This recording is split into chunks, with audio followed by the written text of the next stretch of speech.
Okay then, I just want to discuss booster plugs. I'd never heard of them until about 5 or 6 months ago. The thing is, if you look on the internet about booster plugs, particularly on forums, you're going to discover that there's a lot of people say that they're absolute rubbish and they don't work, and then there are an equal number of people who say yeah, they're brilliant. I was unsure, so I just kind of sat on the fence. It was after I'd had the X-pipe fitted to the T120.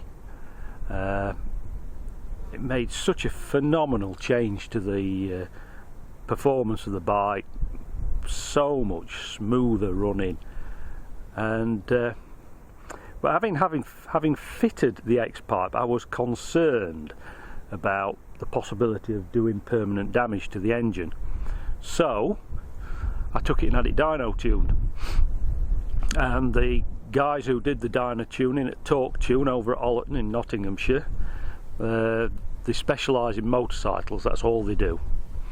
They ran it up and they said that I wasn't going to do any damage to the engine whatsoever. It was still running a little bit lean as they set up by the factory for the emissions, and the only thing I could do to improve matters would be to fit a power commander. But if I fitted a power commander, the only benefit I would get would be the snatchiness would be removed at low speeds. Otherwise, it said it was just a waste of money, because you're looking at £400 or £500 to have one fitted. So they suggested that I look for a second-hand one, which I did on eBay. Highly unlikely, of course, you're going to find a second-hand power commander, specifically one to fit your bike. But booster plugs came up, and I had never heard of them. So I had a good look around, and people had mixed opinions. So I didn't bother doing anything, because the snatchiness of the clutch, or snatchiness of the engine should I say, wasn't a big issue to me, because I don't do a lot of riding in town. But then about 2 weeks ago, a guy called Phil contacted me and said he'd fitted one to his T120 and it had made a phenomenal difference. So I bit the bullet and I ordered one, and I fitted it last week, and this is where it lives.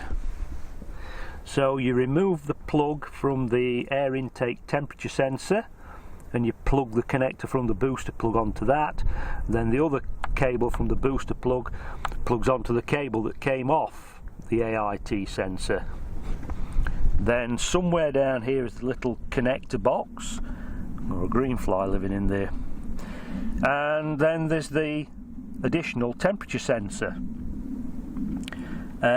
Booster plug recommend that you fit it somewhere over by the steering head, but there's only about a foot of cable on it, so it's no way it's going to reach there.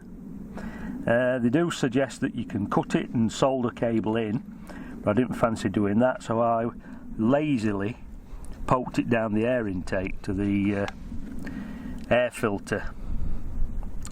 So that's it fitted. Let's wander up here.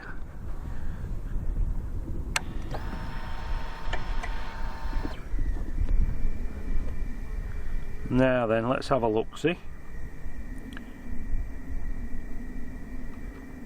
So that says 343.5 miles. That's the distance I've covered with the booster plug fitted, and that is the fuel consumption, 61.9 miles per gallon. Now it's claimed by some people that your fuel consumption drops dramatically when you fit a booster plug. Well, to be perfectly honest, mine's gone up, because it was 61.7 before I fitted it, So we're talking around about the same. It's no big difference. But with regards to performance, it does make a difference. It works. It does exactly what the manufacturer says it does. It gets rid of that snatchiness at low speed and makes the acceleration much smoother. The X-Pipe, I would say, does 90% of the job of improving the engine. Or the booster plug does the other, I'd say 9%. So we're looking about 99%. It's a vast improvement. You can ride quite comfortably in second gear at really low speed, just trundling along. There's no snatchiness whatsoever, and you really notice it most in slow, tight corners where you just want a whiff of throttle and you don't want any lurchiness. You just want it nice and smooth to get around a tight corner, such as on a roundabout or something like that. Yeah, it does the trick. So for 120 quid, it's not a waste of money. It works. I know there are people out there saying it can't be anywhere near as good as the Power Commander, because obviously the Power Commander's 4 times as expensive, and it probably isn't. I don't know, but on the advice I was given, the Power Commander would only do what this is doing. It would improve the low speed rideability of the bike, get rid of all the snatchiness out of the throttle response, and it's done exactly that. So I'm perfectly happy with it.